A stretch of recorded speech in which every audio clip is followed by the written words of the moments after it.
Hello, this is Brian Del Monte, and I want to welcome you to the Beginner's Guide to Building an Audience. Thank you for joining my list.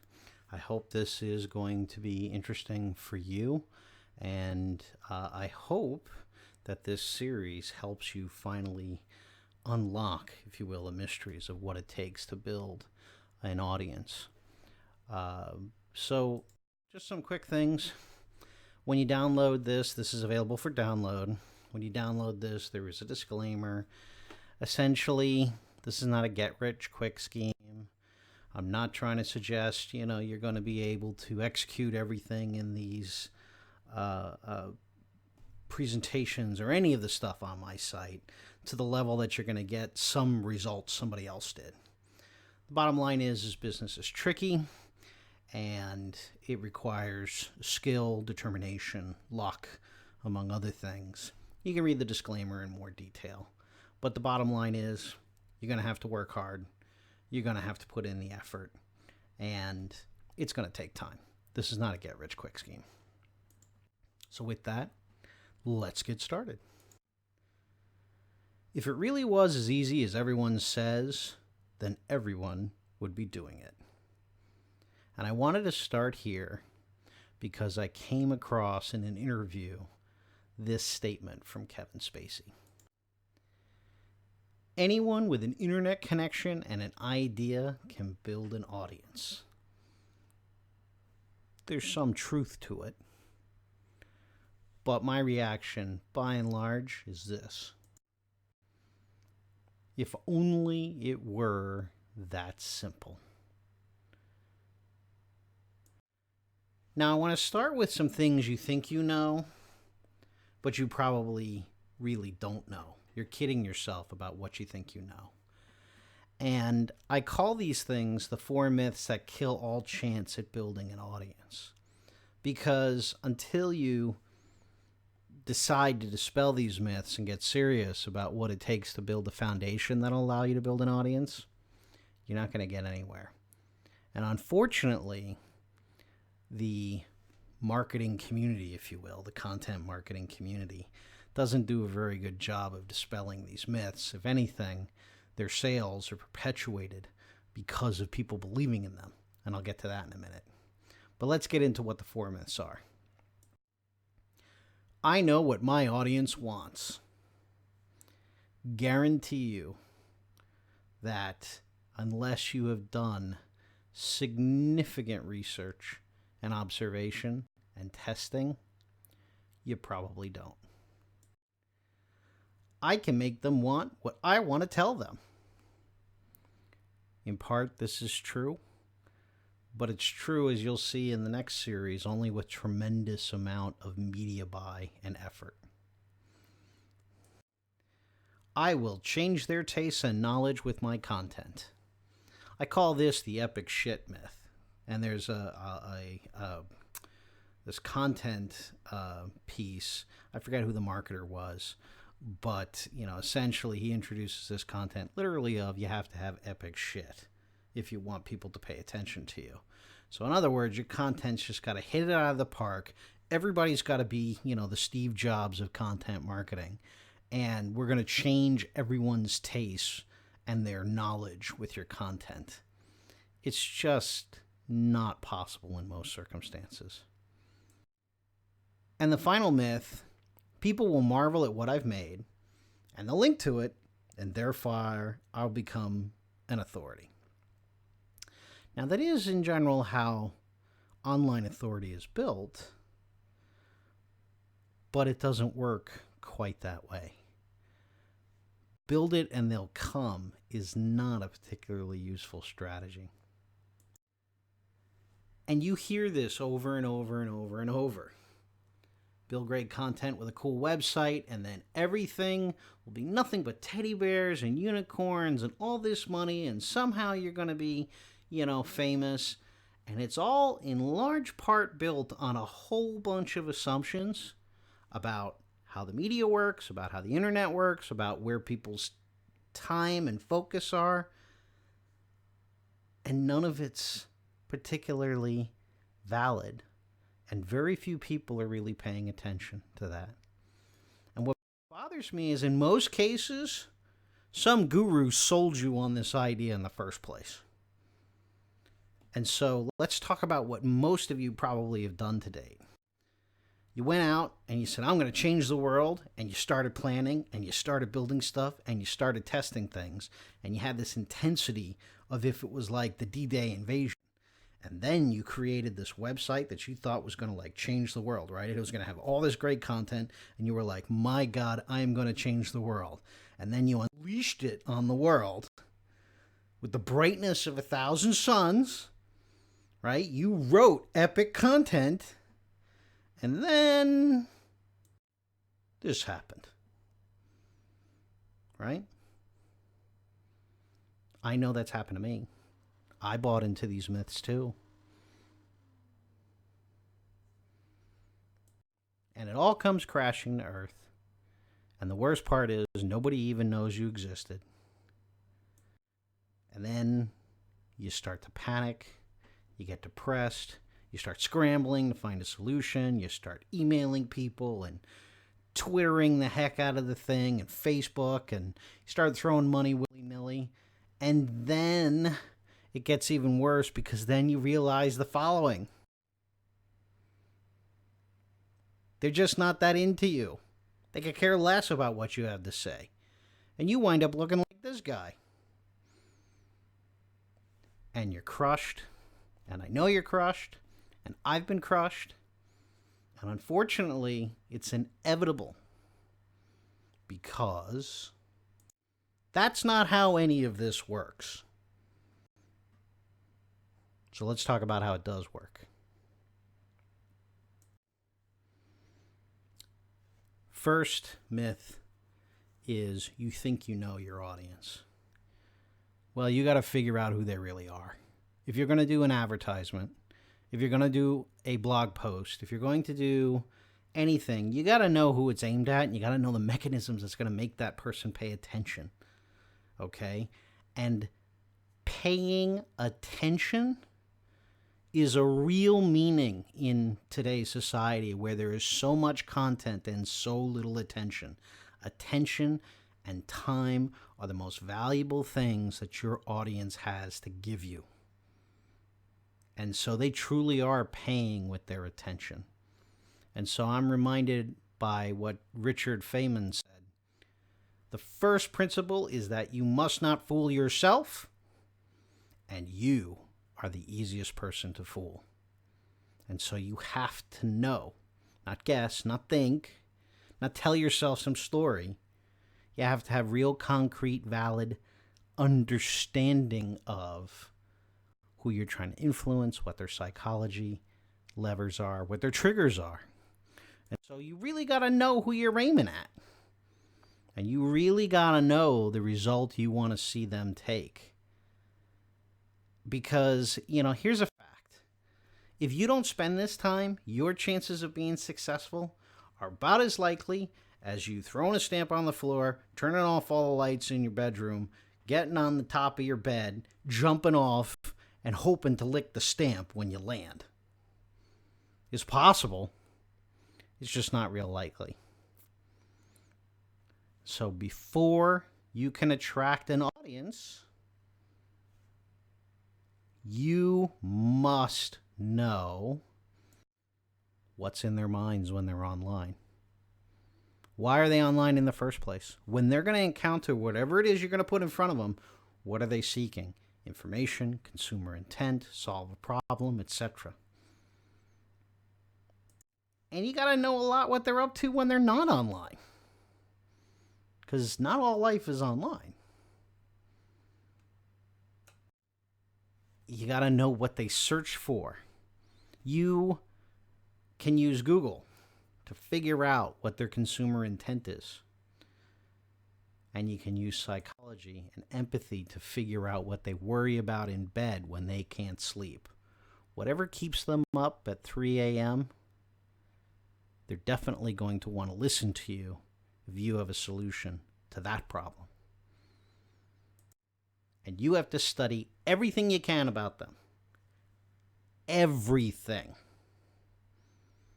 And unfortunately, you can't survey it. You can't go, hey, would you like to tell me your deepest problems so I can figure out how to sell to you? See, that doesn't work. Nobody buys that. You have to observe people. You have to poke. You have to prod. Every person that I've studied who has been successful in building an audience, the vast majority of them were members of the audience they were attempting to influence. So at a subconscious level, they knew all these levers. Why do you have to study this? Okay, that's a fair question. Why do you have to study all this? The answer may shock you. And those of you who are would-be criminals, you probably should leave now. Because let's talk for a minute about criminals. Ever wonder how a con works? I have. I've studied con men, not because I'm interested in being a criminal, but I'm interested in the psychology of compliance. In the end, you are going to have to convince someone to pay attention to you. You want their compliance. Now, I'm not saying you should go out and swindle people. Far from it. This is not a presentation on how to manipulate people and steal their money. But the process of how this works is really illustrative to understanding how these connections are possible and why they work. And so let's take this guy, Bernard Madoff. How do con men succeed? And think about that for a moment. In a confidence game, you're selling an idea that is too good to be true. And the mark, okay, the person who gets conned, knows, sometimes consciously, almost always they admit later subconsciously, that they knew the offer was too good to be true. But the con man manages to swindle the money away from the mark anyway. Why? Think about that. You have a guy who's selling something they know is a fraud. You got a guy who's going to buy it knowing that there's a fraud. He buys into the con against his own interest and he gets swindled. How does that happen? Con men succeed not because they get you to believe in them. They succeed because they first believe in you. And they know you so well, they know exactly what triggers to pull. And that's why the person goes in knowingly, even subconsciously, even consciously into the deal. Con men understand their mark's desires. Excuse me. That weakness is almost always greed. So the con man puts exactly the right offer in exactly the right time. You know, I'll joke. I was in the Pentagon for many years, okay, 5 years. I worked for President Bush. And I'm in this meeting. And this general, 4-star general, we're in this meeting. He leans over to me and he goes, what do you call it when you get exactly what you want right when you want it? I said, I don't know. An ambush? He goes, exactly. They know the mark's weaknesses so well that they put exactly what he wants right when he wants it, and he bites. And the con man puts his confidence in the mark. You're smart, you're pretty, you're this, you're that. Yes, you know, you can make this happen, and you deserve it, and this, that, and the other thing. And eventually, the guards come down. They begin to like and trust the con man. And because what people desire above all else is to be validated and understood and liked and trusted and loved and all of this stuff, before you know it, you're Bernie Madoff and you've bankrupted half of Wall Street. No kidding. That's how it happened. Madoff knew his audience so well. He only preyed on the wealthiest people in the world. And these people had lawyers and bankers and brokers and very smart people who would handled hundreds of millions of dollars. And he overcome all those objections that all those people had because they all liked and respected Bernie so much. They couldn't help but keep giving him money right until the end. Again, don't swindle people. I shouldn't have to say this for some, section of you. Don't swindle people. Don't be bad. Unless the idea of 20 to 50 years in prison is appealing to you, you get caught. But we're going to use these superpowers for good, not evil. And this notion of knowing your audience and investing in them is important because the fact of the matter is modernity is hard. We're all alone together. How many people do you really know on Facebook? And how many people do you really know on Twitter? And how, when you see this shared and that shared, and everybody's twittering away like they're all Kim Kardashian. But in the end, everybody's looking to be understood. And we really only still pay attention to the people whom we think get us. And that's why you really have to know who you're going to target. And you need to genuinely invest in them before they're ever going to invest in you. So, you got to know your audience. And you got to really know them. And so, let's say you got all that down. You know who they are. How are you going to let them know who you are? And that led me to studying, quite honestly, the king of rock and roll. Even Elvis had to go out on tour. When I was learning how to guest blog and whatnot, I'd gotten some really interesting advice. And this guy, I'm not going to mention who he is, but he's a very famous blogger. He's trained hundreds of people about blogging. And he changed my blogging as well. And he said, believe it or not, the best content you're ever going to make is going to be for someone else. And I didn't believe him, but it's true. And the simple fact is this, right now, nobody pays attention to you. Nobody visits your blog, nobody listens to your podcast, nobody goes to your website, nobody goes to this, nobody goes to that. You don't exist as far as the internet's concerned. So you may understand your audience better than anybody on the planet. But who cares? Nobody listens to you. And this is where I take issue with Kevin Spacey of anybody with an internet connection can create an audience. That might have been true, and it was probably true till about 2010, and I'll explain why in a bit. But how are you going to fix this problem of nobody knows who you are? Well, you got to take your show on the road. That's where Elvis comes in.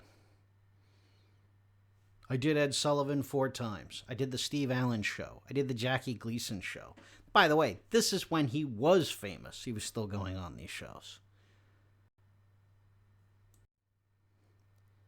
Even Elvis had to go on tour.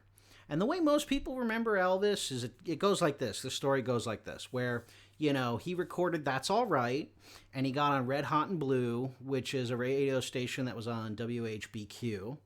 And as a result of Sam Phillips introducing That's All Right on Red Hot and Blue to the audience, Ed Sullivan's bookers saw it, and he wound up on Ed Sullivan, and 60 million people saw him, which, by the way, is still the largest singular television audience of all time as a comparison. I mean, that was almost 97% of every person who had a TV in America saw that show, all right? And boom, right? Elvis, the myth, the man, the legend. But here's the rest of the story. Would it surprise you to learn that for 2 years, Elvis routinely toured, doing all types of venues, some of which were as small as high school dances? I was. Even Elvis had to go on tour. It was the touring that led to him being signed by Sun.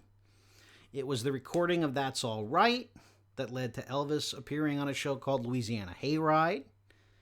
And it was that broadcast of Louisiana Hayride that led to him being on Red Hot and Blue, and so on and so on. And that led to the appearance on Ed Sullivan in 1956.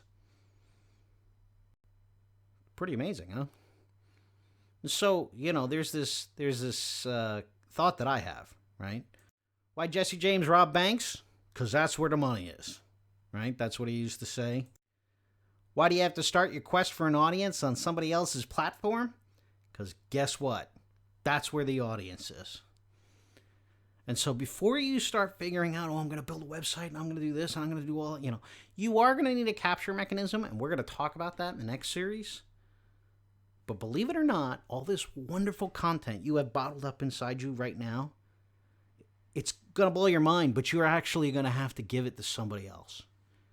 Because audience building starts as a Game of Thrones.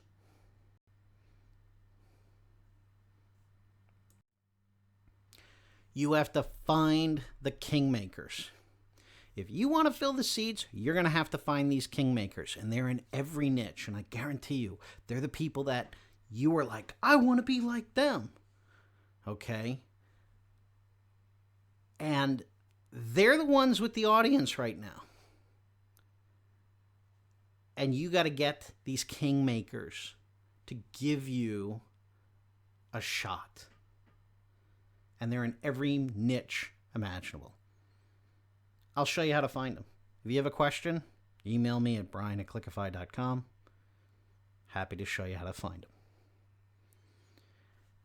When I was thinking about this in terms of how do I demonstrate this to you, the guy that came to my mind was Johnny Carson.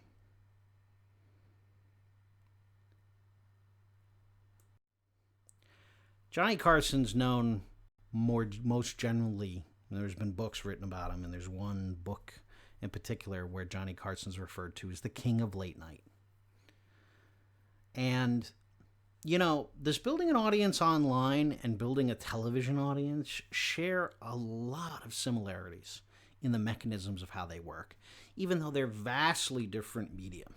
And I'm very aware of that. Okay? But they do share these identifiable patterns and factors of how you become a dominant player. In other words, how you become a star. And for me, Johnny Carson demonstrates both the before and the after of how television as a medium transformed. And similarly, why most of what gurus sell you now is not how you build an audience. So let's talk a little bit about Johnny Carson, because you probably don't know much about him other than The Tonight Show. I mean, if you're my age, if you're in your 40s or older, you definitely remember Johnny Carson. But in the mid-1950s, Carson was this awkward-looking and acting comedian. Johnny Carson actually began his career in comedy doing comedic magic acts. He was actually an exceptionally accomplished magician. He came to television hoping to overcome his shyness. By 1965, roughly 15 years later, Johnny Carson was the host of The Tonight Show, which even in 65 was one of NBC's biggest shows. It had been hosted by two very famous hosts. One was Jack Parr. The other one was Steve Allen. And Carson took over the show from Steve Allen. 5 years later, Carson would be acknowledged as being one of the most important people in all of television. And 10 years later, by 1980, he would be the richest man in television. And how'd that happen? So he goes from being awkward magician, quite frankly doing failed shows on ABC and CBS, and ultimately ending up at NBC. By 1980, he is one of the biggest power brokers on TV. The simple answer is that before 1955, nobody had any idea what to do with TV. Heck, most people didn't even have a TV yet. TV penetration rates really didn't reach, close to 100% until around 1970. So most people, they didn't even have a TV. If they did, really not until, the 80s did color TV become really widespread. So here's this media. Nobody knows what to do with it. And so you got people trying anything. And so Carson did his own thing. And if you download the presentation, you'll be able to see the examples. I've got links. As you can see, I've got links. they could try anything. So Carson did his own show, and Lucille Ball. It's funny, Lucille Ball, who probably became one of the richest female comedians in television. She was actually very big in radio before 1955. And she said, well, I don't know if this television thing's going to be any good or not. And she turned out to be a pioneer in it. Basically, 30 Rock or The Big Bang Theory or Friends or any of these shows that you like, they all have their roots ultimately in the situation comedy of I Love Lucy. And as I've said here, if you really want to understand just how amazing and how hard it was, this show by Radio 360 and WYNC called American Icons is definitely worth your time. It's about an hour. My point is there was lots of experimentation. Lots and lots of it. From 1950 through 1960, there were lots of different things tried. And we don't talk about them because a lot of it really didn't go anywhere. So for every Carson or Lucille Ball or, Jack Benny or whatever, there were hundreds of talented performers whose shows went nowhere. What started to build an audience is what succeeded, and everything else failed. And this is, if you will, the land grab phase of the television market. You could build an audience just by experimenting with great content. Sound familiar at all? If you listen to many of these gurus, well, we just started doing stuff and people liked what we were doing and we started building. Yeah, that was the land grab phase.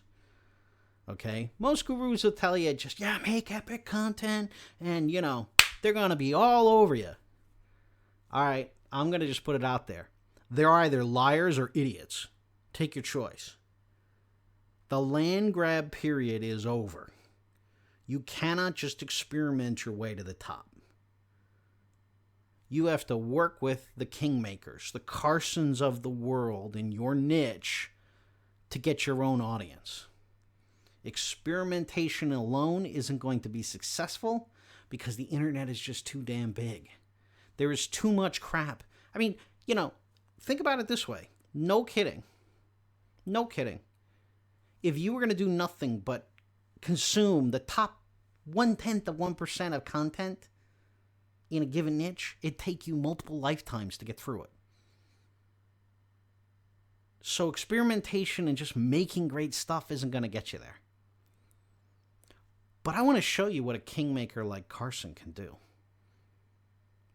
Because it's really quite amazing. When he went from being the experimenter to being the king of late night, every person that the king touched, today because they're famous. Here's just a few. Jerry Seinfeld. Jerry Seinfeld repeatedly has credited Carson with being the single most important influence in his career and repeatedly sought Carson's guidance. Jerry Seinfeld and another guy by the name of Gary Shandling kind of came up together. Ellen DeGeneres. Eddie Murphy. Roseanne Barr. Kevin Nealon of Saturday Night Live fame. Joan Rivers. I'll bet you didn't know that, this is where most of these people got their start, was on Carson's show. In particular, Joan Rivers was one of Carson's first guests that season, 1965.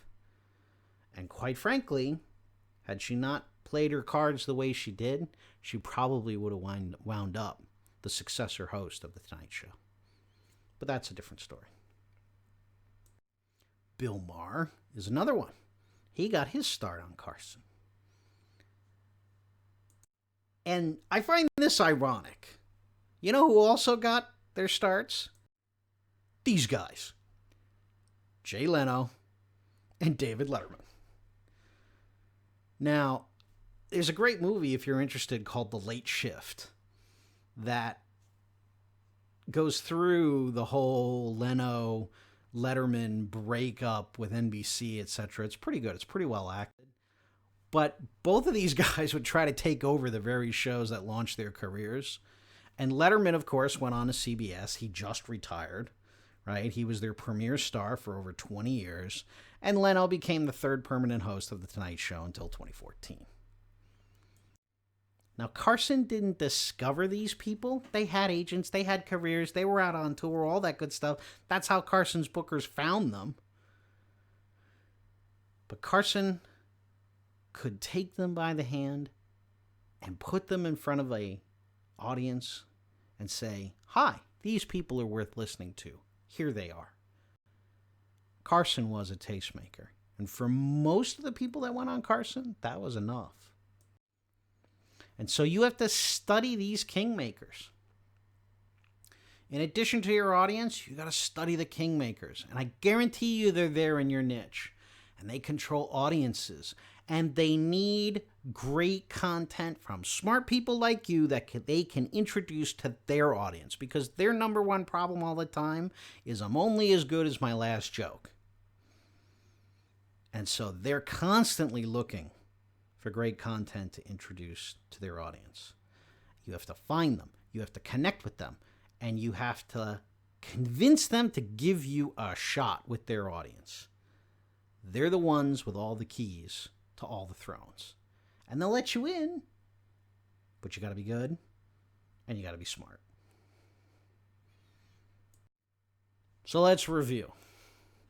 I realize we've been kind of drinking from the fire hose, so let's take a breath and let's review.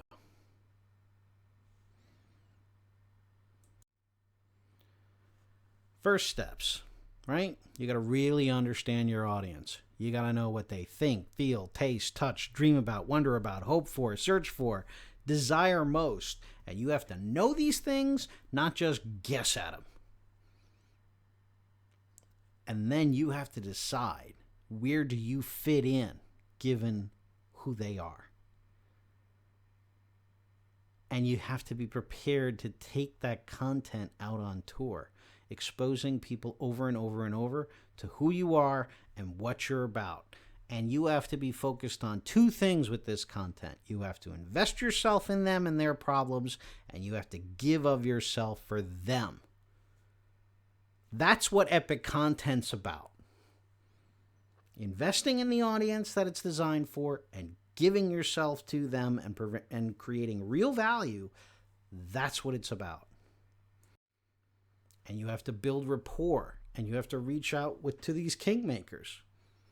And if you really know your audience and they're the audience that these kingmakers are stewarding, they're going to be more than happy to put your content in front of their audience.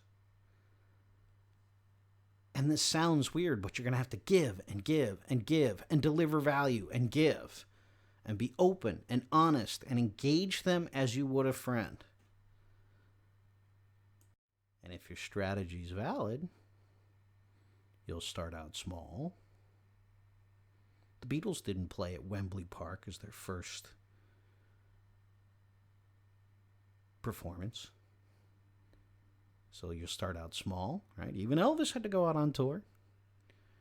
And what I mean by small, by the way, is not necessarily you got to work with the smallest kingmakers. I'll talk about that in the next series. But it isn't going to start on your platform.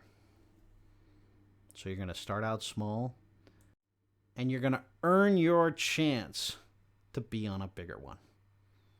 And I sincerely hope you get there.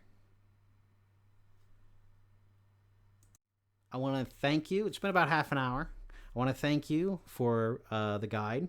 If you download the guide, you'll be thanked for reading the guide.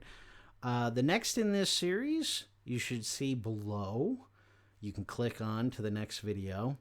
And we're going to talk about the nitty-gritty of what it takes to take your strategy out on the road, and what it takes to build an email list, and what conversion pages need to look like, and how to engage audience members, and figure out then, ultimately how you're going to get paid for all this, right? Because ultimately, we're building an audience that builds our business.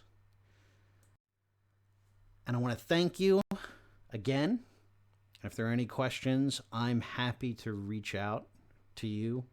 So it's brian@clickify.com. Again, I'm Brian Del Monte, and as always, thanks for your support.